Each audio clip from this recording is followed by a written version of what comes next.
Sa ulo ng mga balita. PHIVOLCS, naobserbahan ang pagtaas ng seismic activity ng Bulkang Bulusan.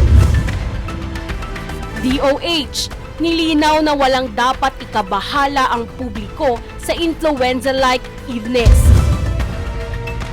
Barko ng BFAR, muling binomba ng China Coast Guard sa West Philippine Sea.